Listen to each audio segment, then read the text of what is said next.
जय जिनेन्द्र। जीवन होए समाधिमय, ऐसी सुंदर प्रस्तुति शाश्वत बालाओं के माध्यम से आपके सामने अभी प्रस्तुत होने जा रही है। सुबह सुबह नाश्ते के समय मुझसे किसी ने पूछा कि भाई साहब, आपकी बालिकाएं क्या प्रस्तुति देंगी, किस विषय पर प्रस्तुति देंगी? तो मैंने कहा समाधि मरण पर प्रस्तुति देंगी। तो हास्य व्यंग के रूप में कहते हैं, क्या भाई साहब सुबह सुबह मरण की बात करते हो? हाँ, तो हमें ऐसा लगता है समाधि मरण का नाम है। ऐसा नहीं है। हमारे आचार्यों ने हमें जीना ही नहीं सिखाया, वरन मरने की वो कला सिखाई है जो हमें सिर्फ जैन धर्म में देखने को मिलती है। बोधि को अर्जित कर लेना मात्र, बोधि को अर्जित कर लेना मात्र ही जीवन की सफलता नहीं है, बल्कि उस बोधि को स्थानांतरित करके अगले भव में ले जाना, ये जीवन की एक सार्थकता है। और आपने गुमानी राम जी का नाम सुना होगा, जो पंडित टोडरमल जी के पुत्र थे, बहुत आध्यात्मिक थे। उन्होंने समाधि के स्वरूप में लिखा है कि कषाय रहित और भेद विज्ञान सहित शांत परिणामों से मरण का नाम समाधि मरण है। ऐसी सुंदर सरल, और सब अपन सुनते हैं तो कठिन लगता है, पर हमारी शाश्वत बालाओं ने एक सुंदर प्रस्तुति जो आपके सामने देंगी, आप उसको ध्यानपूर्वक देखना। नाटकीय प्रस्तुति देने के लिए वो आपके सामने उपस्थित हों, उससे पहले मैं शाश्वत धाम के संयोजक डॉक्टर अंकित जी शास्त्री से निवेदन करता हूं, थोड़ा सा संस्था और बालिकाओं का परिचय दें।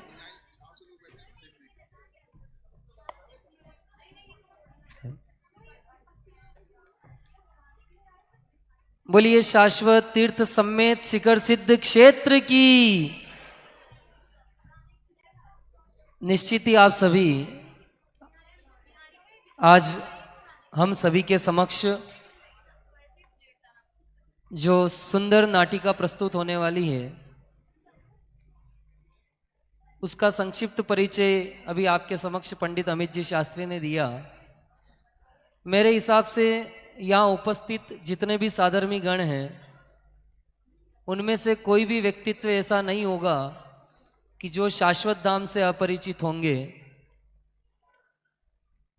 हम सभी जानते हैं सन 2013 में शाश्वत धाम की स्थापना श्री कुंद कुंद कहान शाश्वत पारमार्थिक ट्रस्ट उदयपुर के द्वारा हुई। और जब 2013 में जैन बालिका संस्कार संस्थान, जो 8th क्लास में बालिकाएं प्रवेश लेकर के अध्ययन करती है, उनकी स्थापना हुई थी। और 2015 में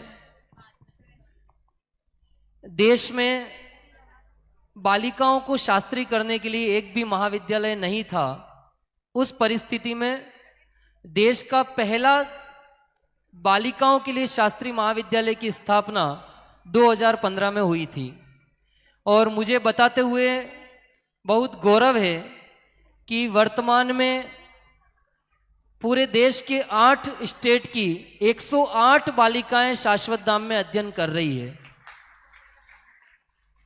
श्री टोडरमल दिगंबर जैन सिद्धांत महाविद्यालय के बाद में सबसे अधिक विद्यार्थियों की संख्या का गौरव शाश्वत धाम उदयपुर को प्राप्त है।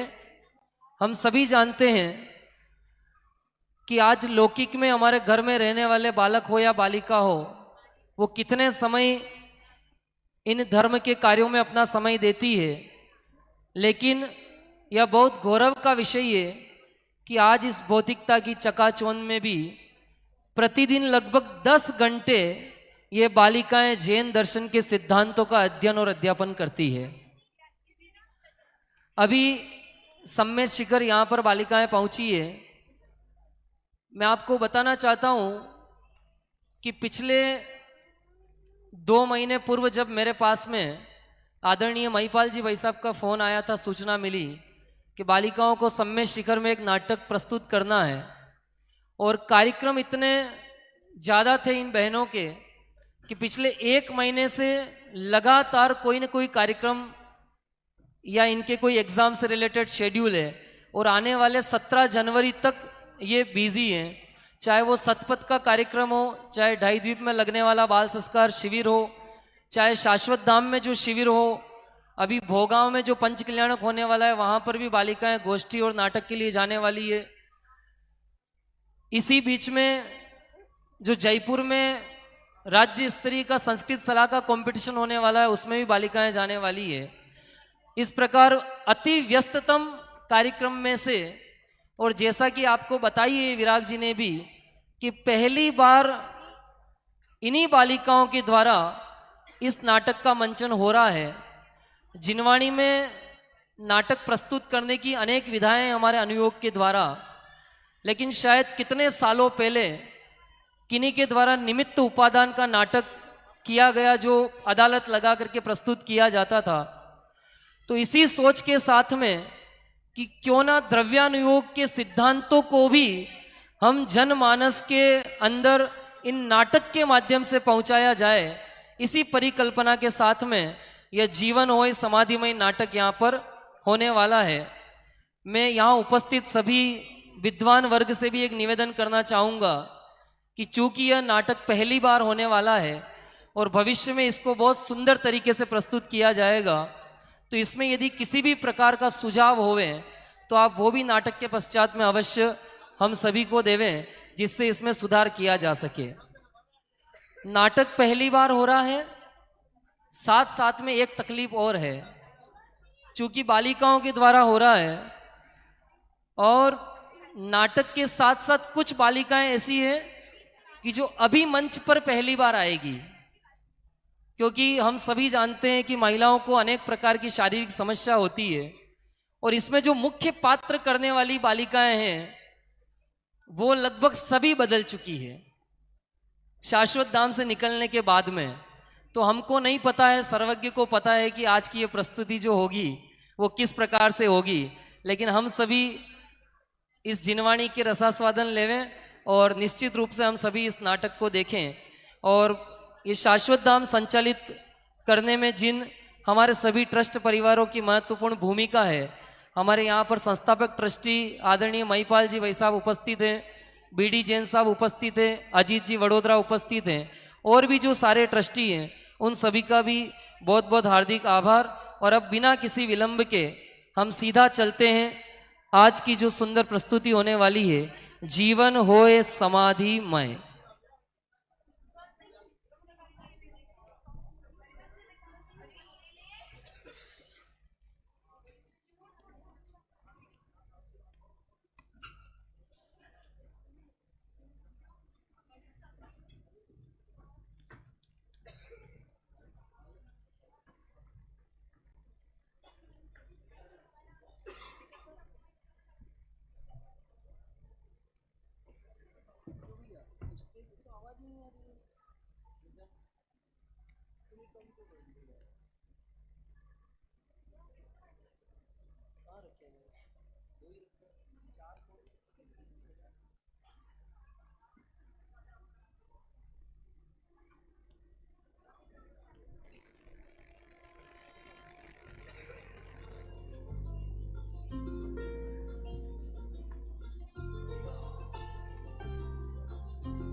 चरणों के हो मंगल, सर्वोत्तम त्रैलोक्य शरण, आमंत्रण मुक्ति नगरी के, अरहंत सिद्ध साधु भगवन, भवितव्य काल लब्धि आई, जग की चिंताएं बिसराई, चेतन बातन भूल गए, छवि रीत राग ताब भाई। परमेष्ठी मुझको तुम वर दो, वीत राग तुम साही कर दो,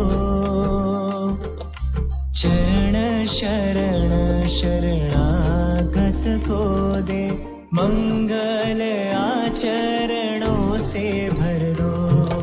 निस्वभाव की सुधि आई, पुरुषार्थ रश्मियाँ ही छाई, आत्म पामिथ्यात्म भूले, वीतराग ताप भाई। परमेष्ठी मुझको तुम वर दो,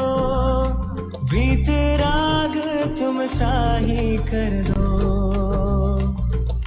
चरण शरण शरणागत को दे, मंगल आचरणों से भर दो। हरिहन्तो भगवन्त इन्द्र महिताः, सिद्धाश्च सिद्धीश्वरा,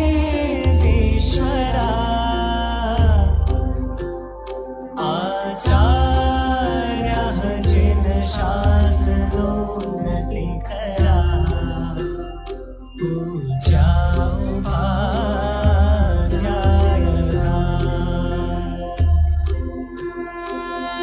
श्री सिद्धांत सुपाठका मुनिवरा, रत्नत्रयाराधका,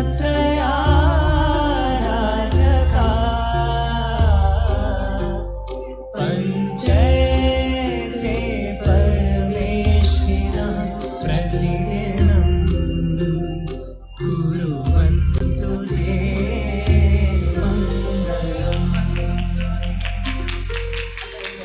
पूज्य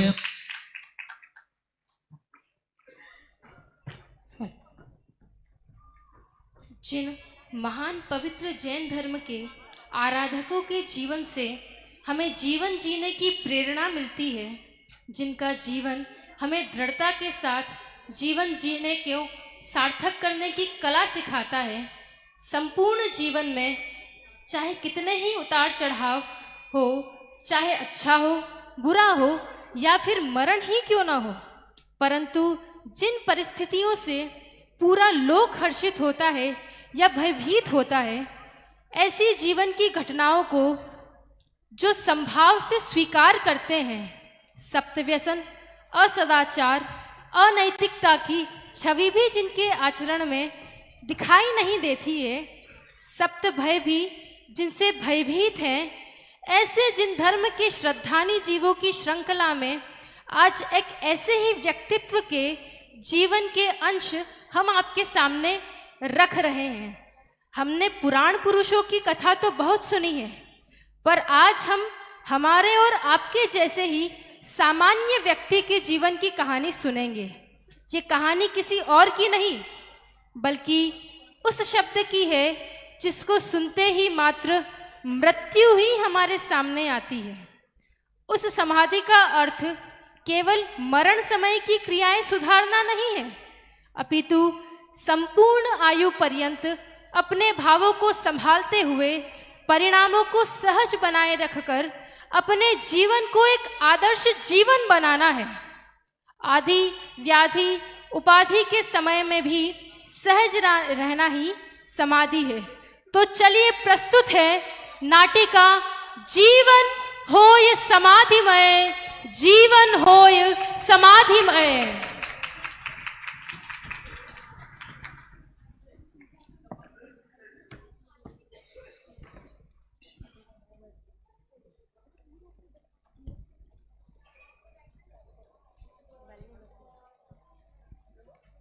Good morning, ma'am. Good morning, students. Sit down. चलो, आज हम एक न्यू चैप्टर पढ़ेंगे जिसमें पानीपत का युद्ध कब हुआ था, किसने किया था और कैसे हुआ था, इसके बारे में हम जानेंगे। ठीक है? नहीं मैम, नहीं मैम, हमारी पढ़ने की इच्छा नहीं है। आज हमें ये सब नहीं पढ़ना। आप तो हमें लाइफ की ऐसी बात बताइए जिससे हमें सच में कुछ सीखने को मिले। हाँ मैम। चलो ठीक है, तो आज हम लोग आर्ट ऑफ लिविंग के बारे में जानेंगे। उसके पहले ये बताओ कि आपकी लाइफ के गोल्स क्या क्या हैं? मैं बताती हूँ। मैम, मैं तो मरने से पहले अपनी पूरी जिंदगी बिंदास जीऊंगा। मैं बताऊँ मैम? मैं तो पूरी दुनिया घूमूंगा और मजे करूंगा। अरे भाई, मैं ऐसे वैसे नहीं मरूंगा, मैं तो अपने देश के लिए शहीद होऊंगा। वाह वाह। अरे दोस्तों, मैं ये मरने से नहीं डरता। मेरे पास तो एक ऐसी कला है जिससे मैं मृत्यु को भी हंसते हंसते गले लगा सकता हूँ। ऐसी कौन सी कला है तुम्हारे पास? अरे मैम, मैं समाधि की बात कर रहा हूँ। समाधि? समाधि क्या होता है? क्या होता अरे है अरे समाधि? शांत हो जाओ। समाधि क्या होता है ये समझाओगे? कि जब हम में कुछ भी करने की हिम्मत ना बचे तब हम संसार से निवृत्ति ले लेते हैं, इसी का नाम तो समाधि है। चलो ठीक है, आज हम इसी के बारे में बात करते हैं कि समाधि ही आर्ट ऑफ लिविंग है। तो यहाँ पर जितने भी लोग हैं, अधिकांश लोगों की यही मान्यता है कि जब हम कुछ करने के काबिल ना रहें या फिर आखिरी समय पर हमारी आखिरी सांसें चल रही हो, तब हम समाधि धारण कर लेंगे। बिल्कुल सही, हम सब ने समाधि को सिर्फ मरण तक ही सीमित कर रखा है। तो चलिए आज हम ये देखते हैं कि समाधि सिर्फ मरण नहीं बल्कि समाधि तो जीवन है। तो किस प्रकार एक राजा ने बीच युद्ध में ही समाधि धारण कर ली, वो हम देखेंगे। किस प्रकार उसे जाति स्मरण हुआ और उसने अकस्मात अपनी देह को छोड़ने का निर्णय कर लिया। तो चलिए हम देखते हैं उस राजा का जीवन कैसा रहा होगा। मैम नहीं मैम नहीं मैम, हमें ये राजा रानी वाली कहानी नहीं सुननी, हमें तो कुछ ऐसा सुनाइए जो आज की पीढ़ी से जुड़ा हुआ हो और मजेदार भी हो, जिससे हम कुछ सीख सके और कर भी सके, है ना? हाँ मैम। चलो ठीक है, तो मैं आज आपको एक ऐसी कहानी सुनाती हूँ जो आज की जीवन पद्धति को दर्शाती है, जिसमें जीवन किस प्रकार जिया जाता है ये पता चलेगा। ये कहानी एक सच्ची घटना पर आधारित है। तो चलिए शुरू करते हैं। कुछ सालों पहले रोड पर एक महिला का एक्सीडेंट हो जाता है।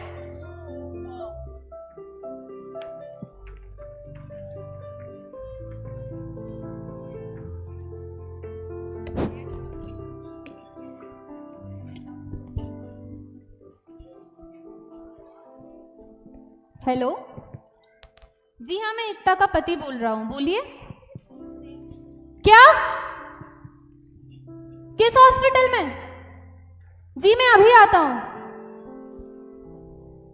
हेलो हेलो बेटा इरिया, जल्दी से सिटी हॉस्पिटल आ जाओ, इमरजेंसी है बेटा, जल्दी।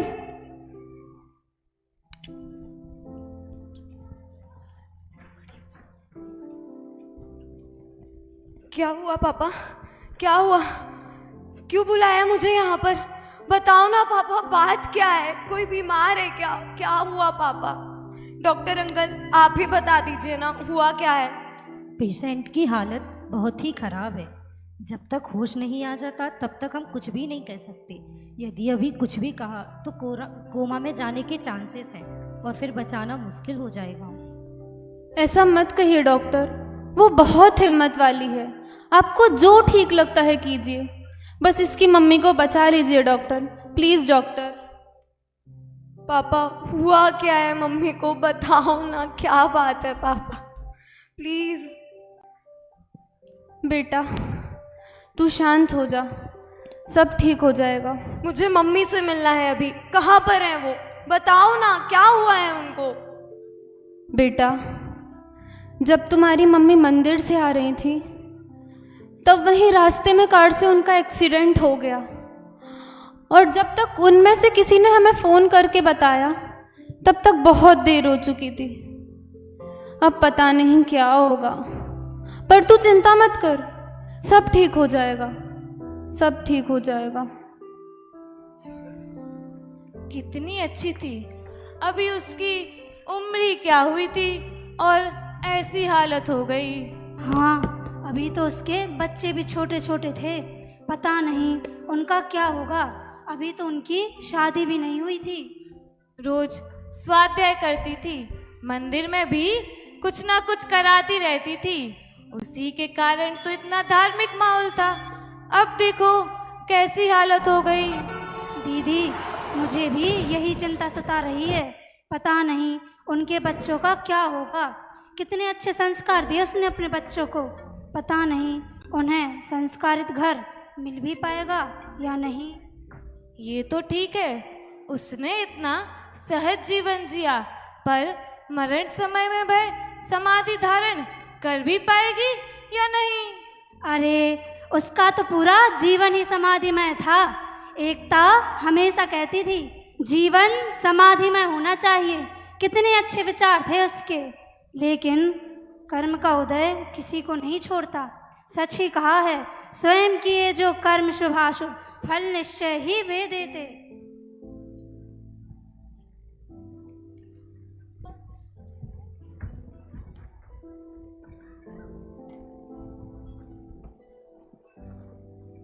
घंटे गुजरे दिन भी बीता, महीने बीते साल रे, उत्तरों को पा रहे हैं, मन में कुछ है सवाल रे।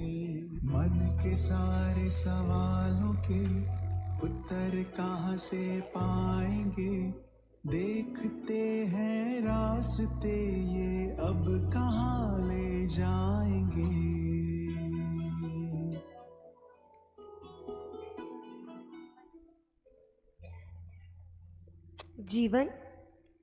जीवन समाधि में था। ऐसा क्या था उनके जीवन में? जीवन समाधि में या मरण समाधि में? जिसके प्रत्यक्ष कषाय दिख रही हो, क्या वह इतना निराकुल रह सकता है? क्या गृहस्थ अवस्था में रहकर भी इतना सहज जीवन जिया जा सकता है? आखिर क्या होती है समाधि? क्या होता है समाधि में जीवन? अरे इरिया, आओ बेटा, चिंता मत करो, मम्मी बहुत जल्दी ठीक हो जाएगी, तुम परेशान मत हो बेटा। मैं तो मम्मी के साथ ज्यादा रही ही नहीं। आज सब उनके बारे में इतना कुछ कहते हैं, पर मैं तो कुछ जानती ही नहीं।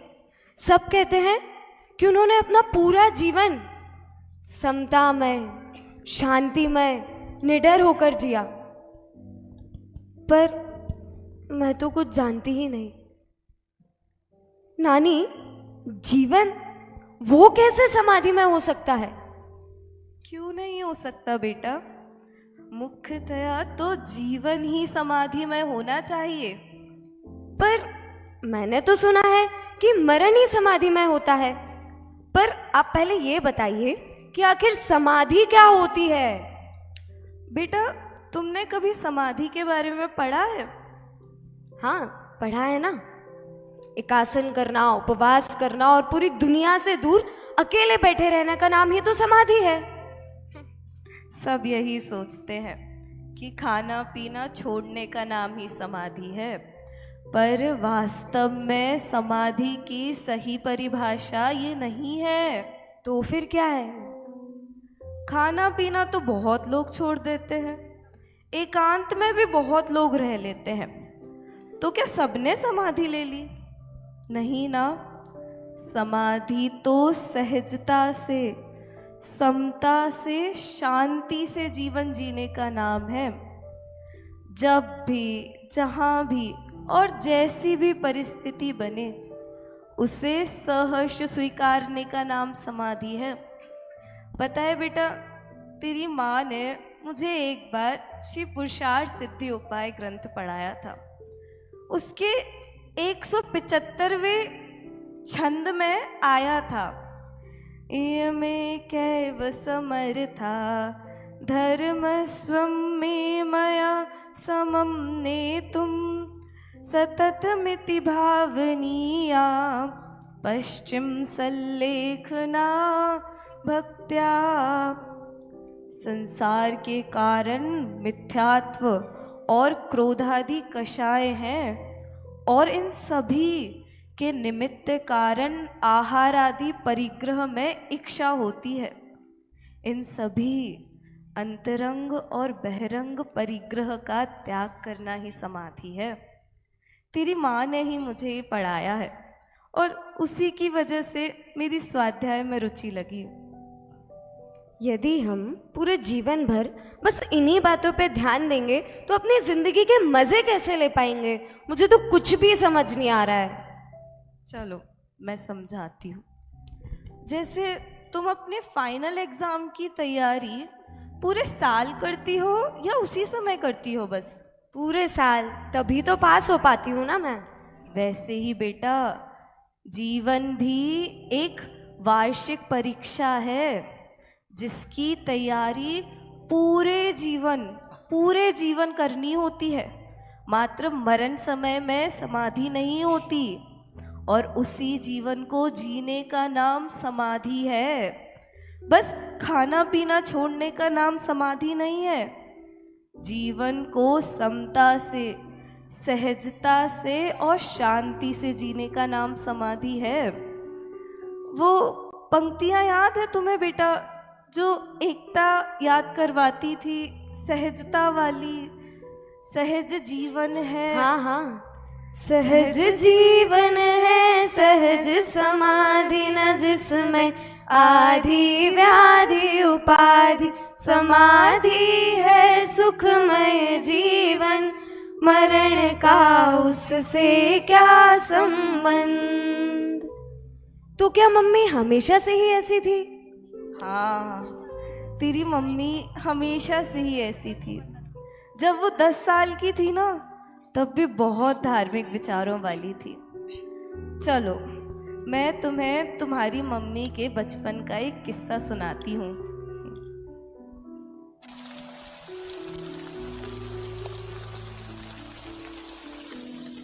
चलना एकता, खेलने चलते हैं। नहीं नहीं, मुझे नहीं जाना, मेरा मन नहीं है। चलना यार, आज तो बारिश भी हो रही है, सब मिलकर मस्ती करेंगे और थोड़ा भीग भी लेंगे, और उसके बाद जो भुट्टे खाने का मजा है वो तो कुछ और ही होगा।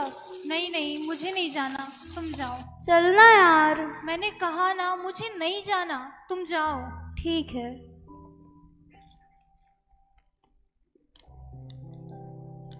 अरे एकता, क्या हुआ बेटा? तुम खेलने नहीं गई? देखो तुम्हारे दोस्त भी रूठ कर चले गए। माँ, आज मेरा मन ही नहीं था। क्यों बेटा, क्या हुआ? किसी से लड़ाई हुई क्या? कुछ बात है? नहीं नहीं माँ, ऐसी कोई बात नहीं है। तो क्या हुआ बेटा? तू मुझसे कुछ छुपा रही है? तू मुझे बता सकती है। नहीं माँ, ऐसे छुपाने वाली कोई बात नहीं है। कल जब मैं अपनी सहेलियों के साथ खेल रही थी, तब मेरे पैर के नीचे एक छोटा सा कीड़ा आ गया। जब मैंने उसे देखा, वो बस मरने ही वाला था। मैंने उसे ड़मुकार मंत्र सुनाया, पर देखते ही देखते उसने अपना दम तोड़ दिया। ना जाने वो किस गति में गया होगा। उसने मेरा क्या बिगाड़ा था जो मैंने उसे इतना बड़ा मृत्यु दंड दे दिया।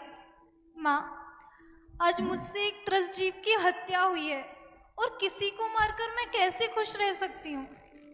पाठशाला में तो सिखाया है, किसी जीव को मारना तो हिंसा कहलाती है, और हिंसा तो पाप है। जिस कार्य में पाप हो वह नहीं करना चाहिए। और वैसे भी मेरे लिए खेलना इतना जरूरी नहीं है। वाह, बहुत अच्छी सोच है तुम्हारी। मुझे तो पता ही नहीं था कि मेरी छोटी सी बिटिया इतना बड़ा बड़ा सोचने लगी। अरे माँ, आप भी ना छोड़िए, ये आपके दिए हुए तो संस्कार हैं सारे। हाँ बेटा, बहुत सही कहा तुमने। बहुत अच्छा निर्णय लिया था मैंने, जो तुम्हें शाश्वत धाम भेजा मैंने। यदि आप सब भी अपनी बालिकाओं को, अपनी बेटियों को उच्च शिक्षा प्राप्त करवाने के साथ साथ संस्कार देना चाहते हैं, तो आप भी अपनी बेटियों को शाश्वत धाम भेजें, आत्मार्थी भेजें, जहां उनको संस्कार मिल सके। मैंने मेरी बेटी को तो दे दिए, आप भी अपनी बेटी को अवश्य दें। चलिए मम्मी, अब मैं मंदिर जा रही हूँ, आप भी जल्दी आ जाना।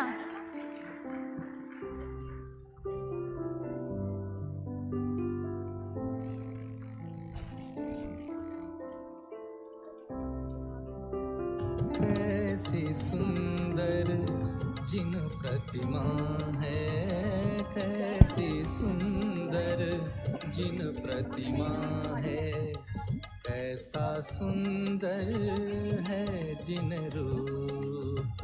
जिसे देखते सहज दीखता, जिसे देखते सहज दीखता, सबसे सुंदर आत्मस्वरूप। सुनिए जिन अर्ज हमारी, हम दोष किए अति भारी।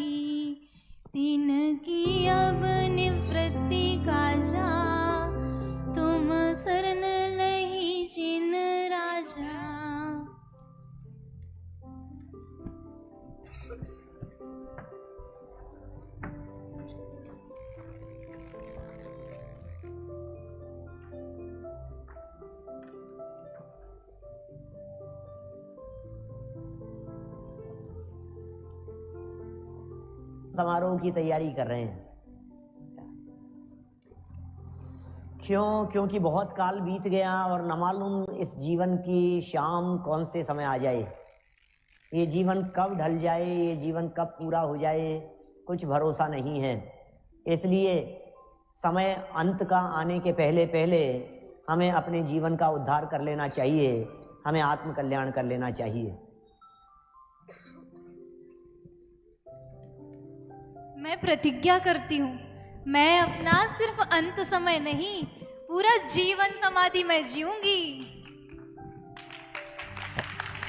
ऐसी थी मेरी बेटी एकता, पता नहीं उसके साथ ही ऐसा क्यों हो रहा है। खैर, कर्म के उदय ने तो सीता जी को भी वनवास भेज दिया। सच ही कहा है, जे कर्म पूरब किए खोटे, सहे क्यों नहीं जी रहा। आंटी जी, जय जिनेंद्र। आंटी जी, एकता कैसी है? डॉक्टर ने क्या कहा? ना जाने अच्छे लोगों के साथ ही बुरा क्यों होता है। बेटी इरिया, तुम बिल्कुल चिंता मत करना, अपनी माँ की तरह ही धैर्य और साहस रखना। वो बहुत अच्छी थी, उसने ही मुझे सुधारा है, इस भौतिकवाद से निकालकर धर्म मार्ग में लगाया है। मैं हमेशा इस पंक्ति को याद करती हूँ कि निस्समझों पर को करे वह ही सच्चा मित्र। वास्तव में उसने ही इस पंक्ति को सार्थक करके दिखाया है। जानती हो उसने मुझे कैसे सुधारा? चलो फिर बताती हूँ। लाइफ हो आउट ऑफ कंट्रोल, ऑटो को करके गोल, ऑटो को करके गोल, सीटी पर जाके पोल, होट घुमा सीढ़ी बजा के पोल। भैया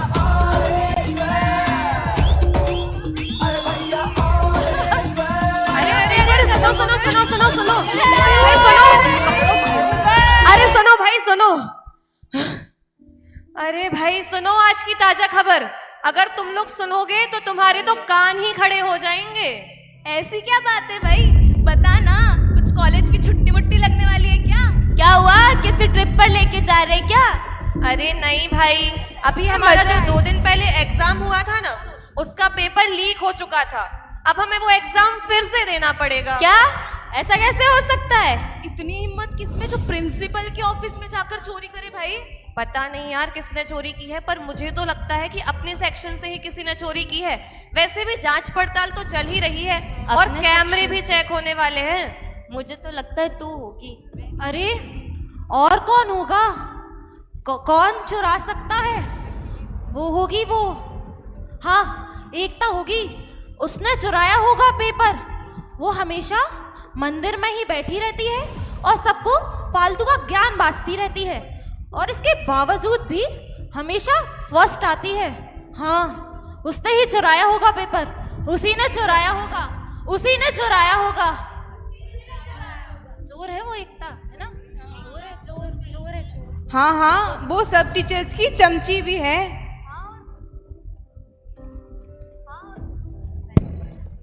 हाँ, और वो तो प्रिंसिपल सर की भी फेवरेट है ना। हाँ हाँ, अब तो हमें भी लग रहा है कि चोरी उसी ने की है। वैसे भी जो जैसा दिखता है वैसा होता नहीं। वाह, पहली बार कोई सही बात की है तूने।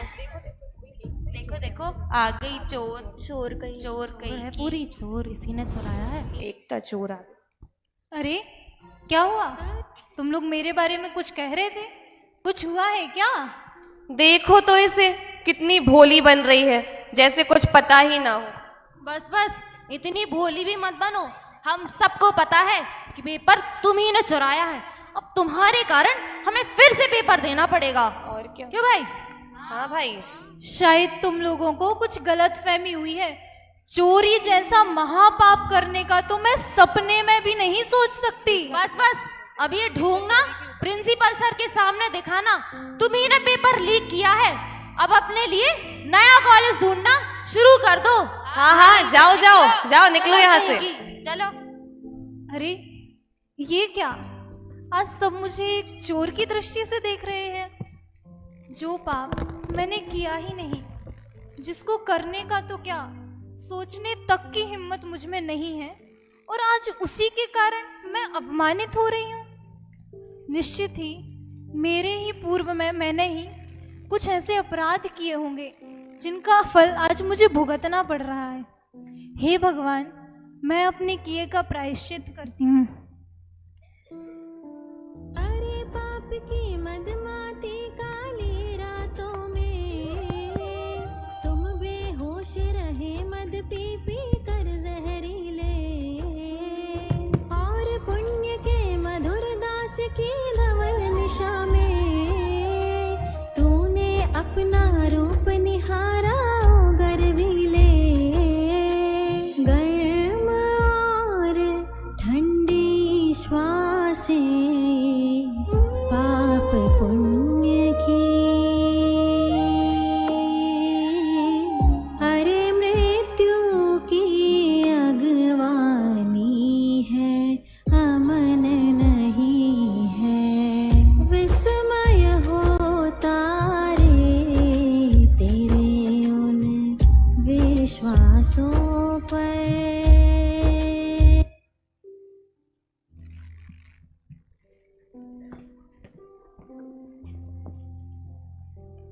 एकता, मुझे माफ करना, मैंने भी तुम पर इल्जाम लगाया। आज ही प्रिंसिपल सर ने बताया कि कैमरा चेक करने पर पता चला है कि चोरी तुमने नहीं बल्कि काव्या ने की थी। बस अब उसे कॉलेज से निकालने ही वाले हैं। क्या? मैं मानती हूँ चोरी काव्या ने की है, पर मैं नहीं चाहती उसे कॉलेज से निकाला जाए। ये क्या कह रही हो तुम? जिसने तुम पर चोरी का इल्जाम लगाया तुम उसे ही बचाना चाहती हो? क्या तुम जानती नहीं हो उसकी वजह से तुम्हारी कितनी बदनामी हुई है? और वैसे भी वो बिल्कुल भी अनुशासित नहीं है। हाँ, मैं उसे बहुत अच्छे से जानती हूँ, लेकिन अगर उसकी संगति सुधर जाए तो वो एक अच्छी लड़की बन सकती है। मैं नहीं चाहती हूँ उसका भविष्य खराब हो। मेरी बदनामी होनी थी सो हुई, उसमें उसका कोई दोष नहीं है। मैं नहीं चाहती कि जैसी बदनामी मेरी हुई है वैसी उसकी भी हो। मैं समझा दूंगी उसे। ठीक है, सिर्फ तुम्हारे कहने पर हम उसे आखिरी मौका देते हैं। मुझे तुम पर पूर्ण विश्वास है, तुम जो करोगी उसके हित के लिए ही करोगी।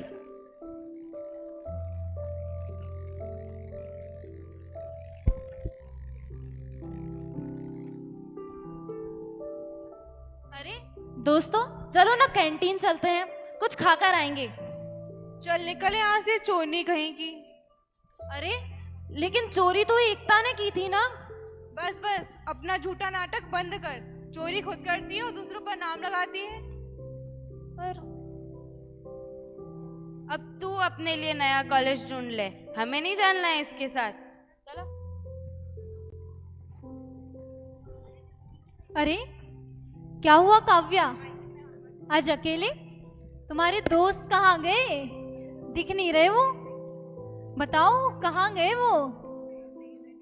अरे क्या हुआ, तुम रो क्यों रही हो? कुछ नहीं, तुम जाओ यहाँ से। अरे बताओ तो क्या हुआ, शायद मैं तुम्हारी कुछ मदद कर सकूं। पर तुम मेरी मदद क्यों करोगी? मैंने तो तुम पर चोरी का इल्जाम लगाया था, तुम्हें तो मुझ पर गुस्सा होना चाहिए। हाँ मुझे पता है, चोरी तुमने ही की थी, पर तुम चिंता मत करो, तुमसे कोई कुछ नहीं कहेगा, कोई कुछ नहीं बोलेगा तुमसे। तुम्हें पता है, मेरी माँ मुझे हमेशा एक बात सिखाती है। उन्होंने हमेशा मुझे एक बात सिखाई है, पाप से घृणा करो, पापी से नहीं। इसलिए जो हुआ उसे मैं अपना स्वयं का पूर्व कर्मों का उदय समझकर स्वीकार कर चुकी हूँ, और तुम भी उसे भूल जाओ। चलो मेरे साथ, अब जो मैं कहूँ वही करना।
जब मेरे अपनों ने ही मुझे ठुकराया, तब एकता ने मुझे संभाला, उसी ने मुझे सुधारा, इस भौतिकवाद से निकाला। मैं तो हमेशा लड़कों के साथ ही रहती थी, उन्हीं के साथ उठती बैठती थी, खाती पीती थी, लेकिन एकता इन सबके बीच में रहकर भी शीलवती ही रही। हाँ बेटा, जब उसकी शादी का समय आया तब भी हमने जिस लड़के को पसंद किया उसने उसे ही स्वीकार लिया। हमारे निर्णय पर कोई प्रश्न नहीं किया, बस यही सोचती रही कि जो भाग्य में होगा वही मिलेगा। यद्भावी तद्भवत्येव यन्न भावी न तद्भवेत् इति निश्चित बुद्धिनां न चिंता बाध्यते क्वचित्। एकता ने विचार किया कि जो होना है वही होता है। जब सर्वज्ञ देव भी सूक्ष्म परमाणु को तक हिलाने में समर्थ नहीं है, तो फिर को सक्कदी वारे तुम, कौन ही समर्थ होगा। इस प्रकार एकता को जो मिला उसने सहर्ष स्वीकारा। एकता के ऐसे विचार और चिंतन से ऐसा लग रहा था मानो स्वयं मैना सुंदरी ही उसके मानस पटल पर अंकित हो गई हो और कह रही हो, मैना सुंदरी कहे पिता से भाग्य उदय जब आएगा, कोड़ीपति जो दिया आपने कामदेव बन जाएगा। सच ही कहा है, दहलीज पर रखा दीपक स्वयं प्रकाशित होने के साथ साथ घर के भीतर भी और घर के बाहर भी प्रकाश देता है। उसी प्रकार एकता ने भी अपनी सरलता से अपने पति के साथ साथ अपने पूरे घर को प्रकाशित किया और वहीं ईर्या दूर खड़ी होकर अपने पापा का मायूस चेहरा देख रही थी।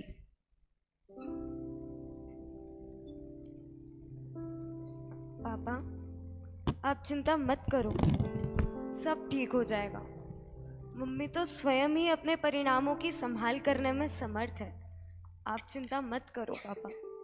कैसे चिंता ना करूं बेटा, तुम्हारी माँ ने मुझे एक नया जीवन दिया है। उसने अपने पत्नी धर्म को बहुत अच्छे से निभाया है। भला उपकारी के उपकार को कैसे बुलाया जा सकता है। हाँ, मैंने दादी के मुंह से भी सुना था कि आप जो ये नया बिजनेस चल रहा है वो मम्मी के कारण ही चल रहा है। इसका मतलब इसके पहले आपका कोई और बिजनेस भी था। हाँ बेटा, जब तुम नहीं थी तब मेरा गुटके का बहुत बड़ा व्यापार था। उससे बहुत पैसा आता था, हम उससे भी दान दे सकते थे, परंतु एकता को ये अच्छा नहीं लगता था। तो क्या हुआ पापा, दान तो दान होता है ना, बस भाव अच्छे होने चाहिए, और आपके भाव तो अच्छे ही थे ना। मैं भी ऐसा ही सोचता था, और पता है एक दिन मैंने एकता से कहा भी, एकता मेरा कहीं दान देने का मन कर रहा है। तो पता है उसने क्या कहा, त्यागाय श्रेयसे वित्तम वित्ता सिंचनोतिय स्वशरीरम सपंकेन स्नास्यामीति विलंपति। पाप करके कमाए हुए धन से दान देना कहाँ तक उचित है। आप जो फैक्ट्री चलाते हैं उससे लाखों जीवों की हिंसा होती है, साथ ही खाने वालों के भी प्राणों का घात होता है। उसके शरीर में ऐसी लाखों बीमारियां पैदा हो जाती हैं जिससे उसकी मृत्यु हो सकती है। और एकता नहीं चाहती थी कि मैं इस महान हिंसा का भागीदार बनूं। और हम तो जैन है ना, जैनों का तो काम ही न्याय और नीति पर चलना है। किसी नीति में भी कहा है, न्याय से कमाओ और विवेक पूर्वक खर्च करो। सही ही है पापा, मांस खाने वाले व्यक्ति के भाव कहाँ तक सरल रह सकते हैं। वैसे ही एक तरफ काम खोटा हो और भाव अच्छे रखे, ऐसा कैसे हो सकता है। अरे बेटा, तुम और अभी तक जाग रहे हो, सो जाओ, बहुत रात हो गई है। हाँ दादी, मैं सभी से मम्मी के बारे में ही जान रही थी। सबकी बातें सुनकर ऐसा लगा कि मम्मी ने अपना पूरा जीवन शांतिमय समतामय जिया। अब मैं भी उनसे बहुत कुछ सीखूंगी।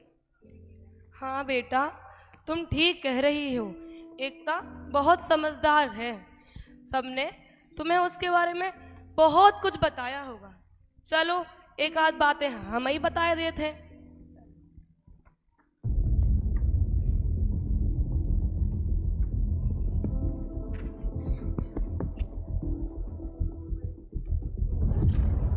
दीदी मैं मंदिर जा रही हूँ।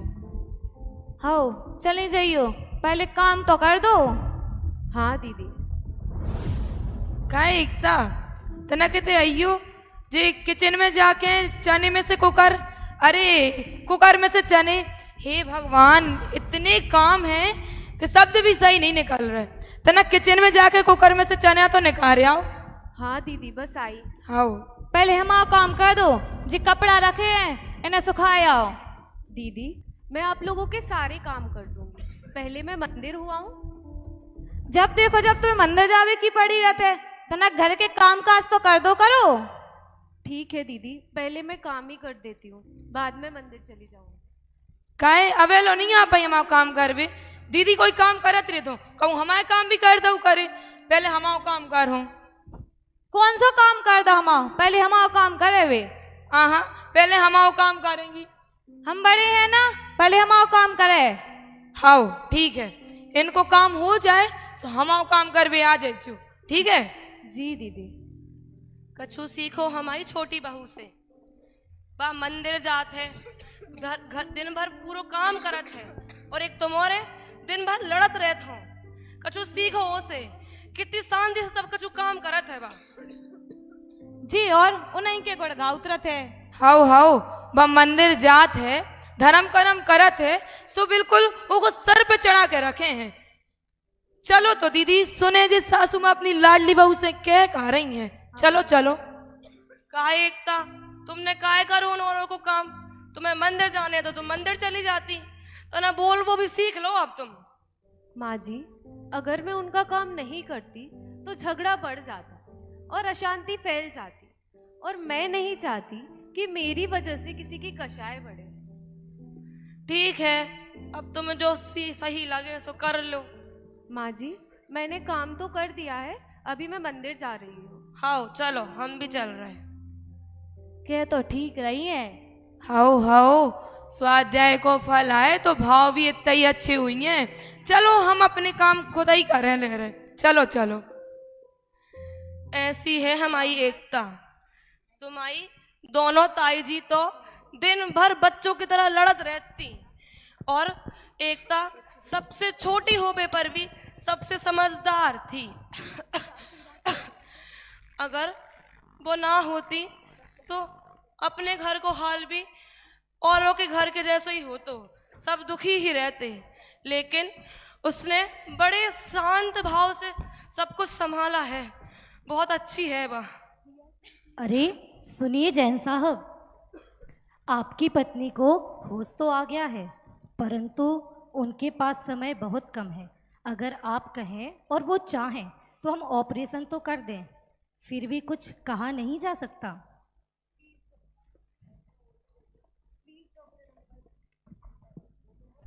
प्लीज डॉक्टर अंकल मेरी मम्मी को बचा लीजिए प्लीज। बेटा, डॉक्टर पहले आप लोग उनसे मिल लीजिए।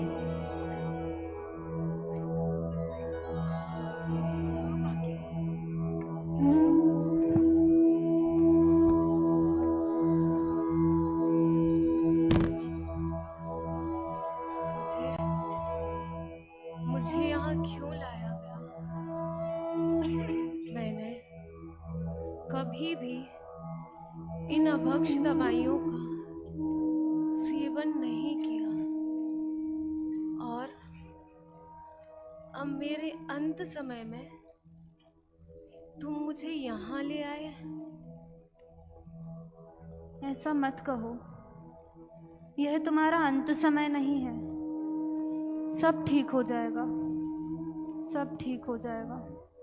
एकता, डॉक्टर ने भी कहा है अगर तुम ऑपरेशन करा लो तो तुम ठीक हो जाओ।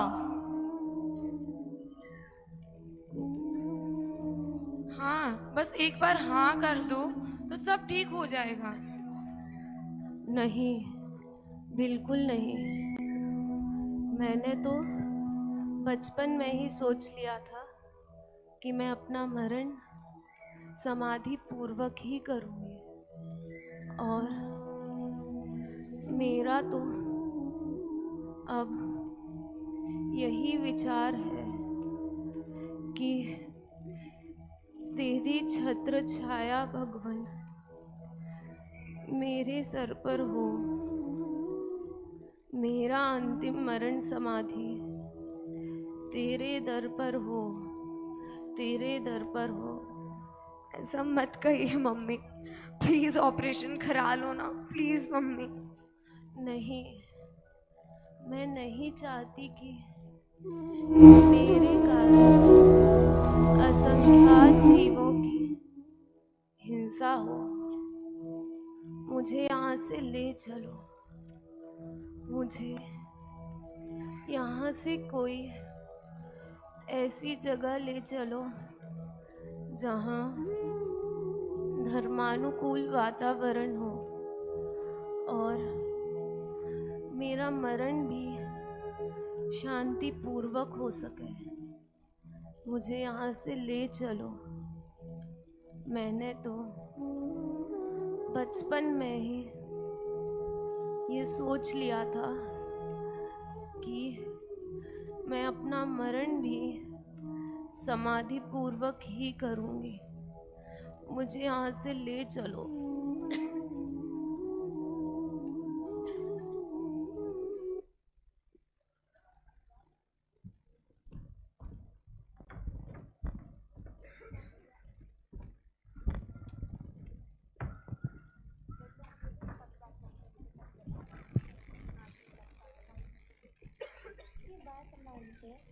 परिवार के सभी सदस्य उसे घर ले जाते हैं, परंतु उसके मन में क्या चल रहा है, क्या विचार हो रहे हैं? कभी कुछ परिणाम तो कभी कुछ और ही परिणाम। इन विरुद्ध परिणामों का असमंजस्य एकता के अंतर्मन में नाचने लगा।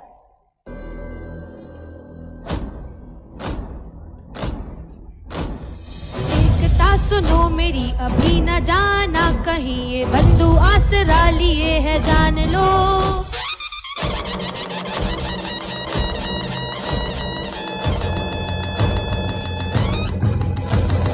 एकता सुनो मेरी अभी न जाना कहीं, ये बंधु आसरा लिए है जान लो। माते पाते पुत्रिया है, मित्र घर तेरा पिया है, छोड़ कर कहाँ चली जहान को। आयु भी तो शेष है, पुत्री ब्याह शेष है, वृद्ध की समाधि शेष मान लो। यम की आस त्याग दो, कर्म की ओर ध्यान दो, कर्तव्यवान होना है ये ठान लो। एकता सुनो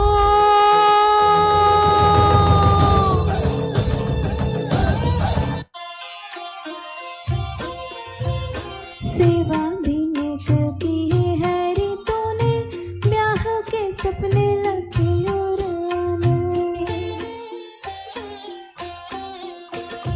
करता जगत की तू मान रखा है, पर से तू भिन्न है शास्त्र बखानो।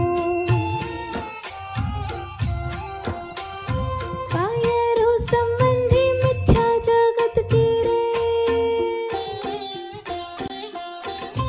कायरो संबंधी मिथ्या जगत की रे। कर्तव्य नहीं कर्तृत्व जानो, करता स्वयं की तू भोक्ता स्वयं की, आप स्वयं की है ज्ञाता पहचानो। करता स्वयं की तू भोक्ता स्वयं की, आप स्वयं की है ज्ञाता पहचानो।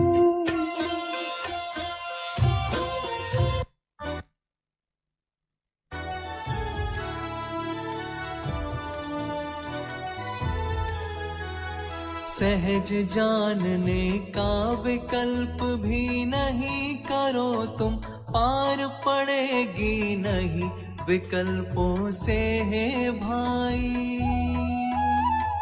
क्योंकि विकल्पातीत कहाँ भगवान आत्मा, विकल्प जाल में वह कैसे आ सकता भाई।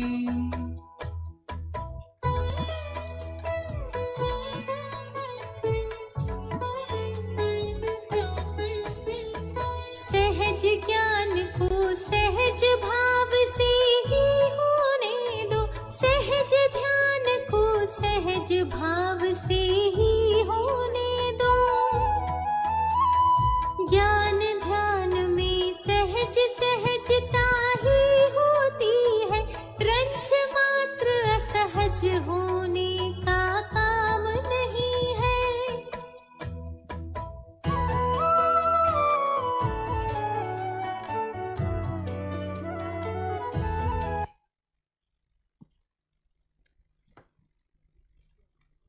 विकल्पों की भीड़ एकता के अंतर्मन से हट गई।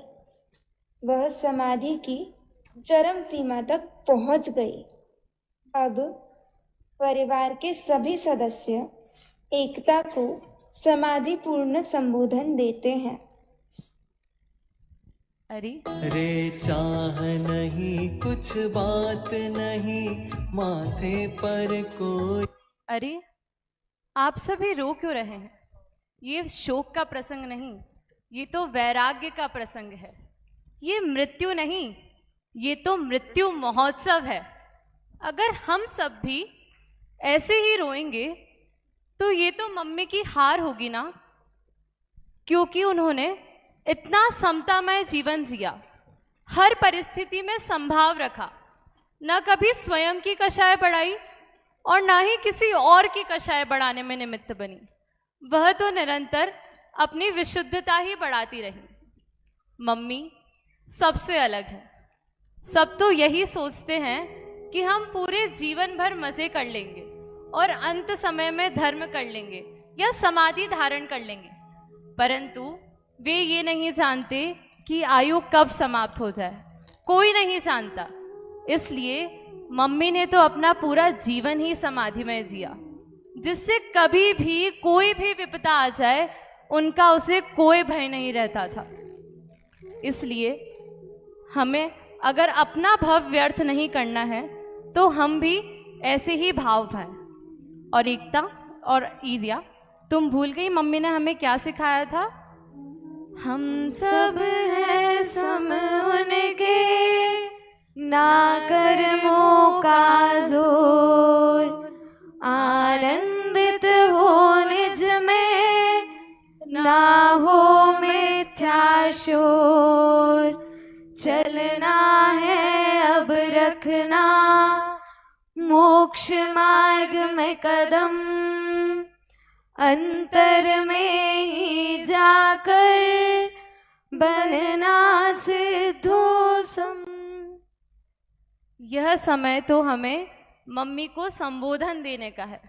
अगर हम ही कमजोर पड़ जाएंगे तो उनकी समाधि कौन करवाएगा?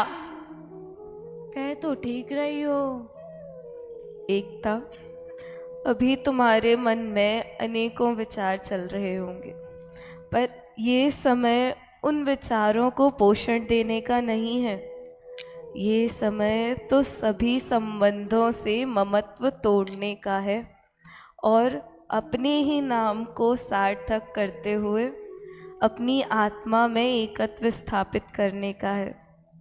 तुमने अपना पूरा जीवन इस घर गृहस्थी के कार्य में ही बिता दिया। अब शेष काल एक आर्य का वत व्यतीत करो। ध्यान से सुनो बेटा, मेरी बेटियों का क्या होगा? ये घर कैसे चलेगा? ये परिवार वाले कैसे रहेंगे? ये सब बातें छोड़कर अब अपनी आत्मा की ओर अग्रसर हो, आत्मा का अनुभव करो और शुभ भावों से भी छोड़कर शुद्ध भाव की ओर बढ़ो, क्योंकि वास्तव में तो समाधि यही है। मम्मी, मुझे अगले भव में भी आप ही मेरे माँ के रूप में चाहिए। अब तो सीधा मोक्ष में ही मिलेंगे, ऐसी भावना भाव। सही कहा मम्मी आपने। कितने अच्छे विचार हैं आपके। रे चाह नहीं कुछ बात नहीं, माथे पर कोई भार नहीं। सब अपने में ही सीमित है, पर का कोई अधिकार नहीं। सारे संयोग निरर्थक है, और सभी बदलने वाले हैं। उनसे कुछ भी संबंध नहीं, वे यूं ही जाने वाले हैं। इस जीवन में हमने बहुत सारी चीज़ें खोई हैं, परंतु वो वास्तव में हमारी थी ही नहीं। अगर हमारी होती तो हमसे कभी दूर जाती ही नहीं। इसलिए अब जीवन के अंतिम क्षण में तुम सारी चिंताओं को छोड़कर, इंद्रियों के विषयों की चाह छोड़कर अपने में एकत्व स्थापित करो। सूरज चांद छिपे निकले ऋतु फिर कर आवे, प्यारी आयु ऐसे बीते पता नहीं पावे।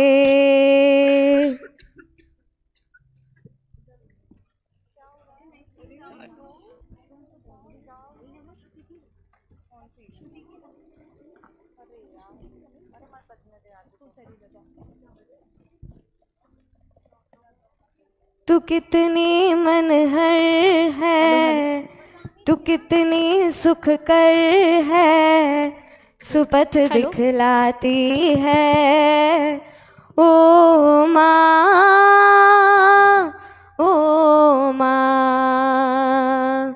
अरे देखो तो इसे, इसकी माँ ने तो आत्महत्या की है और इसे देखो कितने आराम से घूम रही है। डॉक्टर ने तो उन्हें हॉस्पिटल में रहने के लिए कहा था, पर इनके घर वालों ने तो उन्हें जबरदस्ती घर लेकर चले गए। हाँ हाँ, वो तो हॉस्पिटल से भाग आई थी। अगर वो हॉस्पिटल में रहती तो ठीक भी हो सकती थी, पर वो खुद ही जीना नहीं चाहती थी, इसलिए उन्होंने तो आत्महत्या ही कर ली। वही। अरे नहीं नहीं, ऐसी बात नहीं है।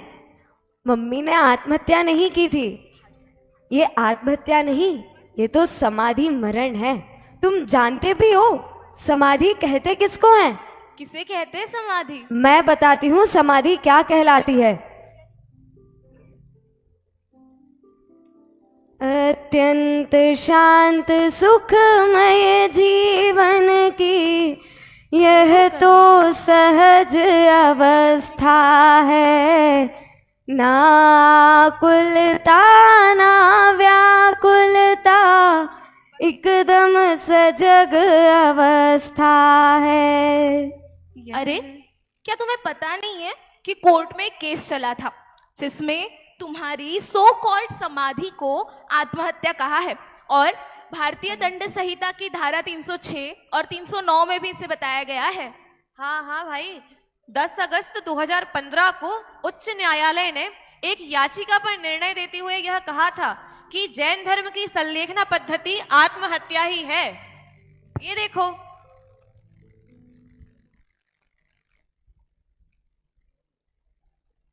हाँ हाँ, इस बारे में मैंने भी सुना था, पर लगता है कि तुम लोगों ने सिर्फ इतना ही जाना और देखा है।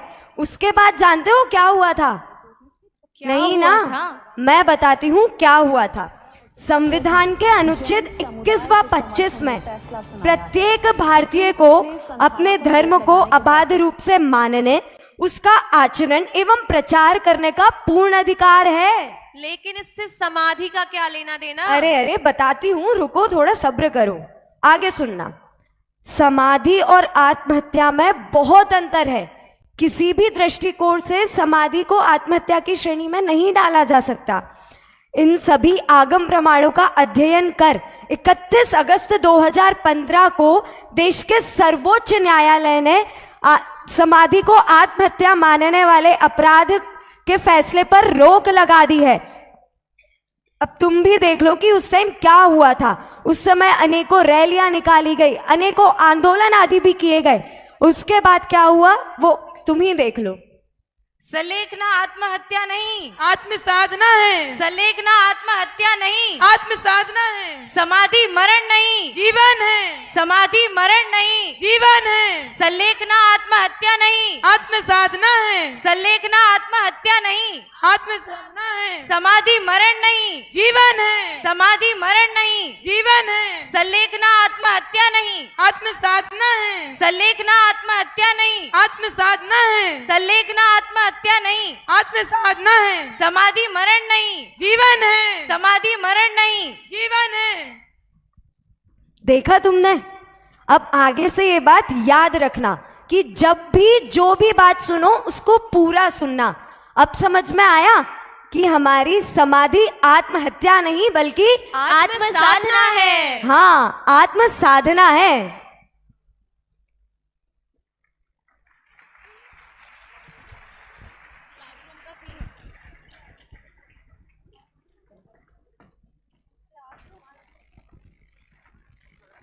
तो कैसा लगा आप सभी को ये नाटक? बहुत अच्छा मैम। पता है ये किसकी कहानी थी? नहीं मैम। ये किसी और की नहीं बल्कि ही मेरी ही माँ की कहानी थी। तो इस प्रकार हमने देखा कि किस तरह एक व्यक्ति का समाधिमय जीवन उसके जीवन को तो सार्थक लक्ष्य प्रदान करता ही है, अपितु उसके साथ रहने वाले व्यक्तियों को भी यह शिक्षा देता है कि सिर्फ मरण ही नहीं बल्कि जीवन भी समता और समाधि के साथ कैसे जिया जा सकता है।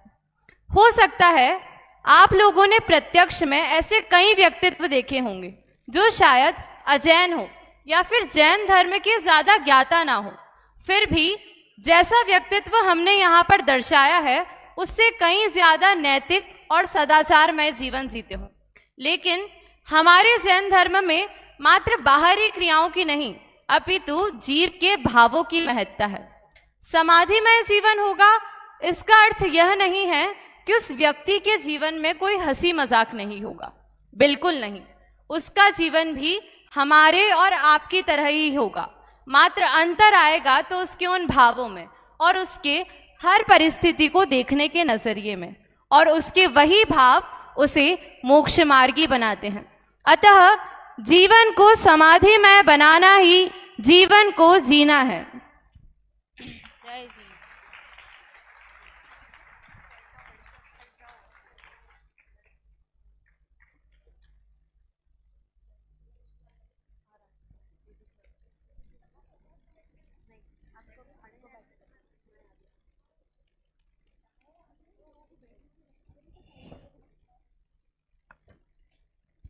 बहुत बहुत धन्यवाद। बहुत सुंदर नाटिका की प्रस्तुति की, एक नए विषय पर और आधुनिकता के साथ नाटक का मंचन किया। हम तालियों से पूरे शाश्वत विद्या निकेतन परिवार का स्वागत करते हैं। इन बच्चियों के लिए 5100 रुपया श्रीमती मीनाक्षी बहन नवीन भाई मेहता मुंबई की ओर से प्राप्त हुए हैं। 5000 रुपये देवीलाल जी साहब हमारे मुंबई निवासी। 2500 रुपया नितिन भाई ताराचंद शाह हमारी बोरीवली। 5000 रुपया मांगीलाल सिंह चंदन हमारे मुंबई निवासी हैं। 5000 रुपया चंपलाल जी साहब भंडारी। 11000 रुपया भंडारी परिवार बेंगलोर। 5000 रुपया सुधा जी टिम्बड़िया भरत भाई टिम्बड़िया परिवार कोलकाता की ओर से। 5000 रुपया महिपाल जी गायक परिवार बांसवाड़ा उनकी ओर से। और कहने की भावना हो इन बच्चियों का उत्साह करें। ये 34 बच्चियां वहां से आई हैं शाश्वत धाम से, और पूरा हमारे अध्यापक वर्ग भी आए हैं। सारे लोग मंच पर जाएं। अंकित जी यहाँ आ जाएं। अंकित जी, हमारे अमित जी, सुसीमा, अनुभूति, ये सब मंच पर सारे जो भी आए हुए हैं शाश्वत धाम की ओर से, और हमारे ट्रस्टीगण एक बार मंच पर आ जाएं ताकि बच्चों की एक यादगार रहेगी कि शाश्वत धाम की इन बच्चियों ने मंच पर शिखर जी के मंच पर कार्यक्रम प्रस्तुत किया था और उनकी स्मृति में रहेगा, ताकि उनको यावत जीवन याद रहेगा हमने किस तरह से शिखर जी की धारा पर नाटक प्रस्तुत किया था। आग्रह से भी ट्रस्टियों से वे मंच पर आ जाएं एक बार, और इन बच्चियों के साथ में उनको आशीर्वाद देते हुए उनका उत्साहवर्धन करें। और कहने की भावना हो, आप 2500 रुपया श्रीमान बीनू भाई कैलाश बहन शाह मुंबई। 5000 रुपया सुरेंद्र कुमारी उज्जैन हमारे विद्वान उनकी ओर से।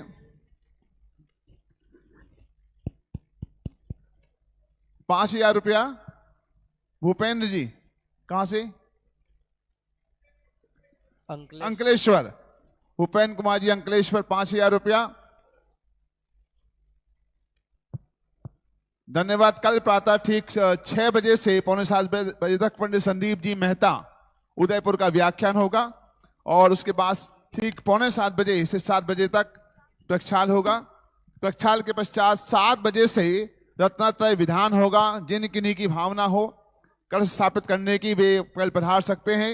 कल का मुख्य कलश अजित भाई बड़ौदा, अनीता जी बड़ौदा के द्वारा स्थापित होगा, और कल का भगवान विराजमान करने का सौभाग्य नवीन भाई मेहता उनको प्राप्त हुआ है।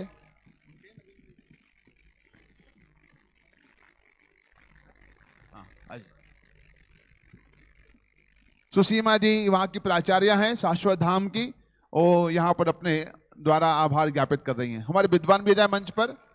प्रवीण जी आइए, अंकुर जी, विवेक जी, जिनेन जी, दीपक जी, तो मंच पर आ जाएं एक बार। ओम नमः सिद्धिभ्यां।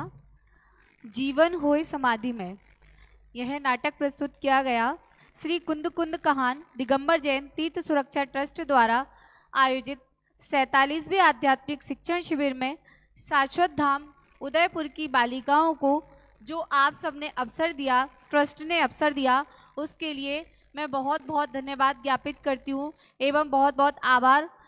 सभी अभी आप सबने जो नाटक देखा जीवन होए समाधि में, इस नाटक में जिन जिन बालिकाओं ने पात्र दिया उन सबका आप सबके सामने परिचय कराना चाहती हूँ। और यहाँ उपस्थित सभी विद्वज्जन, श्रेष्ठीजन एवं साधर्मी जनों को मैं बहुत बहुत धन्यवाद ज्ञापित करती हूँ। कल जो भगवान विराजमान करेंगे, महिपाल जी गायक परिवार, मुकेश जी गायक परिवार कल विराजमान करेंगे। कल वे तैयार रहें सुबह 6:30 बजे। इस नाटक की रचना की शाश्वत निर्जरा जैन, शाश्वत विधि जैन, शाश्वत अनुष्का जैन और इसका विषय मार्गदर्शन किया आदरणीय पंडित पीयूष जी शास्त्री जयपुर द्वारा। और इस नाटक में जिन जिन बालिकाओं ने भाग लिया उसमें मंगलाचरण किया शाश्वत स्वस्ति, लिपि, खुशी, गरिमा एवं श्रुति ने, एवं एंकर के रूप में विदुषी श्रद्धा जी शास्त्री, उनको भी मैं बहुत बहुत धन्यवाद ज्ञापित करती हूँ। आगे के क्रम में जिन जिन बालिकाओं ने भाग लिया वह अपना परिचय स्वयं देंगी।